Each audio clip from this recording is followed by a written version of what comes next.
Hi, I'm Dr. Bruce Chalmer. Thanks for stopping by my video today.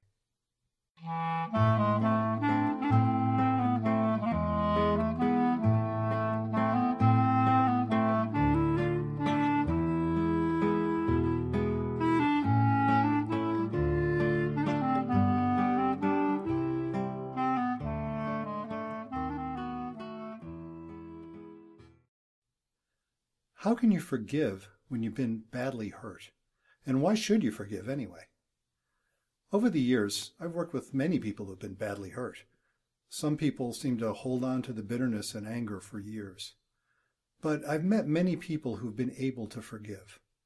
The woman who forgave her father who brutally abused her as a child.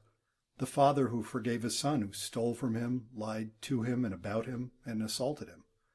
The man who forgave the drunk driver who killed his daughter. What is it about these people that lets them forgive the most horrible wrongs?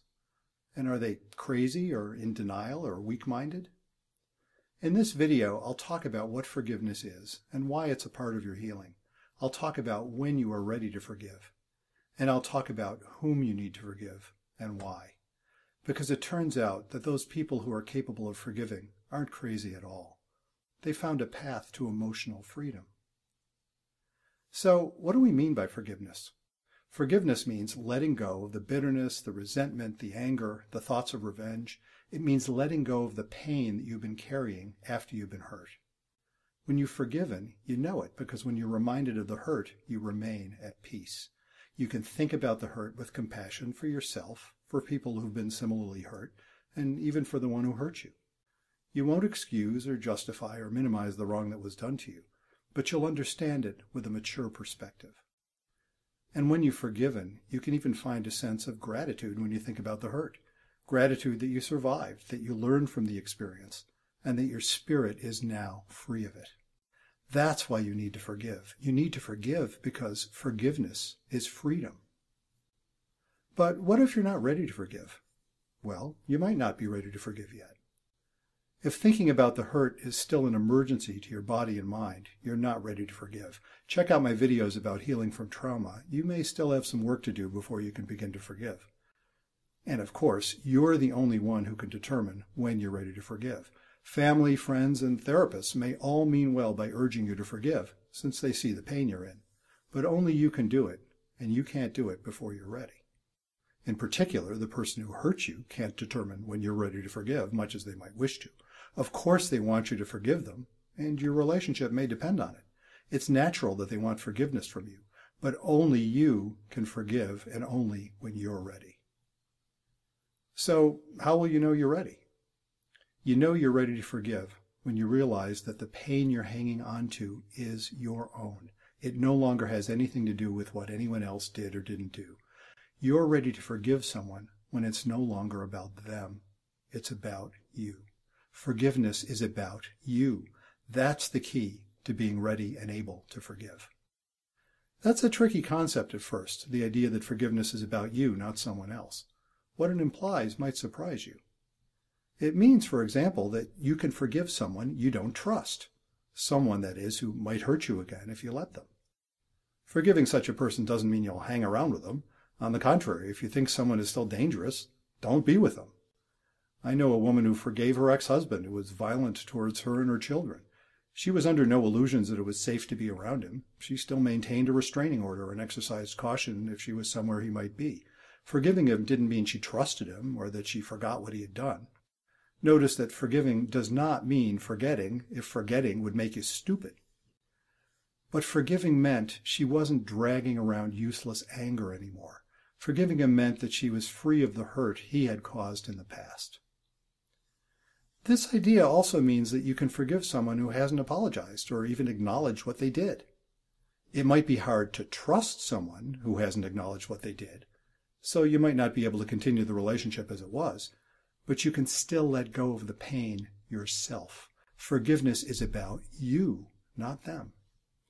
Whether or not you receive an apology, forgiveness is up to you.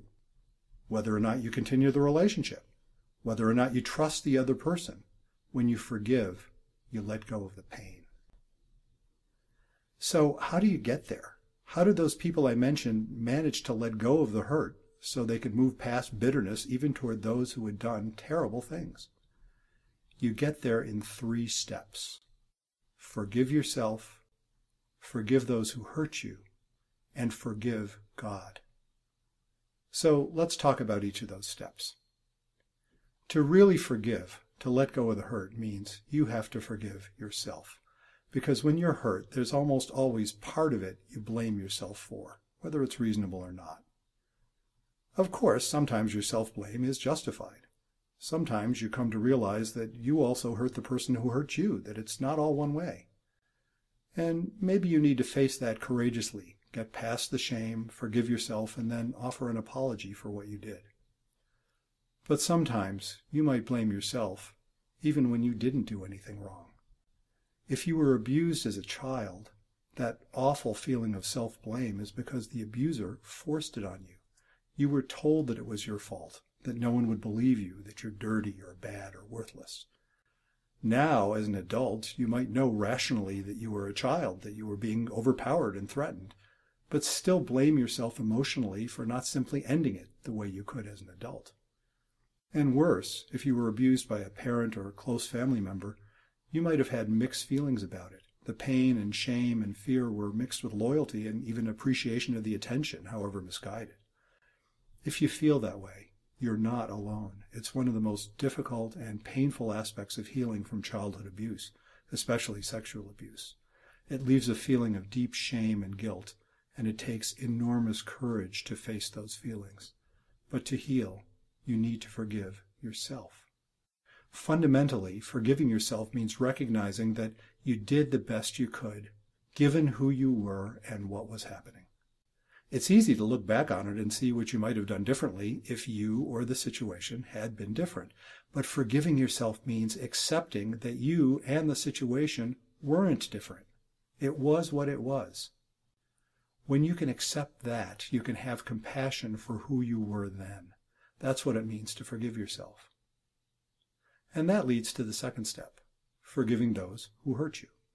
Actually, this one is surprisingly simple once you've forgiven yourself. If you can accept that it was what it was and get past the pain and regret for your own actions, it's not much more of a step to accept the same about whoever hurt you. You don't have to justify what they did or approve of it or excuse it. To forgive, you just have to accept that they were who they were at that moment and it was what it was. You no longer have to wish it away. You can understand that people sometimes do bad things, and though you try, sometimes you can't prevent it. You realize that even perpetrators of horrible crimes are human. We all have that in common. That's what it means to forgive whoever hurt you. There's one more step in forgiveness. When you've been hurt badly, ultimately, you need to forgive God.